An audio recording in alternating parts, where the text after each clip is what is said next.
Welcome to this week's Okay at Work with myself, Sarah Sawyer, and my colleague, Russell Berger, both attorneys at Offit Kurman.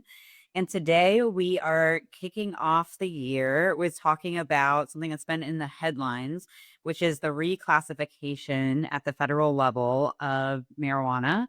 So, if folks may have seen this, Trump signing this in the last couple of weeks just before the holidays, and be wondering, well, what does this mean? As a business owner, what does it mean? Obviously, we've got in Maryland, marijuana is legal in that state. There's states with medical marijuana. There's varying different state laws, and we've always been dealing with that. But now that there's some changes at the federal level, Russell, what should employers and business owners and people be thinking about as it relates to this law? Yeah, the starting point here is that this administrative order doesn't legalize marijuana or cannabis. It doesn't change that from a technical legal standpoint. But what it does say is that there's medical use of cannabis and we should research it. We should learn more. We should engage with this further.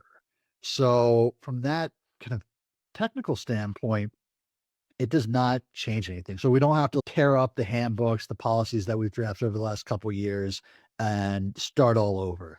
But what it does indicate is something that we've been talking about for a while, which is we're moving in this direction. And I've always talked about it as this continuum of there's certain hard drugs and employers treat them a certain way. And on the other end of the continuum, there's alcohol and employers treat that usually very differently than they would hard drugs.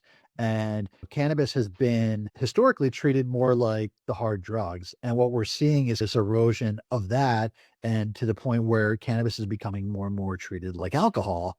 And this is just another, to me, like another storm that erodes that a little bit further and gets us a little bit closer to treating it more and more like alcohol. And again, like that's the, I think, advice we've been giving for a while is there's safety sensitive jobs where this doesn't really apply. And you still want to have heightened scrutiny in those types of roles. But for us in office based jobs, people are doing things on the weekend.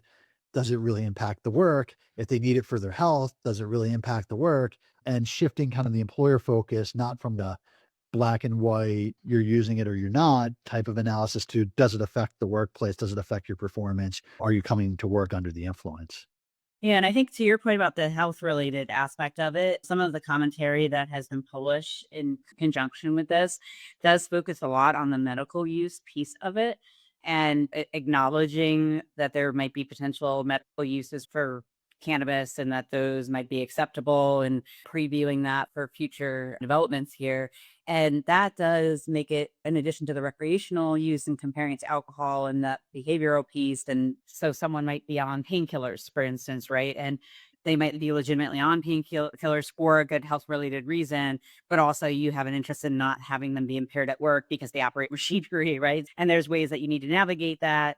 So I think there's going to be some similar things potentially coming down the pipeline as it relates to that with cannabis state by state and maybe at the federal level, just based on some of that feedback. So there's these two buckets that they're examining here, but there are synergies that you can draw between cannabis and things that are already at play in people's handbooks, policies, and things, which is prescription drug use and alcohol use, both which are legal, assuming that you meet the criteria to be using those substances, right? Well, and that raises another point too, that there's also state regulation on all these issues. So state by state, these things may differ. There are some states that do permit medical cannabis use and recognize it as an effective or applicable treatment when it comes to disability laws and state versions of ADA, although it's not a federal ADA issue at this point. So you still have to look at it state by state. And if you're a multi-state employer, you've got to navigate potentially having divergent regulations across your platform. Yeah, all good advice. Something to continue to watch in 2026 for sure. Absolutely. Thanks, Russell. See you next time. Sarah.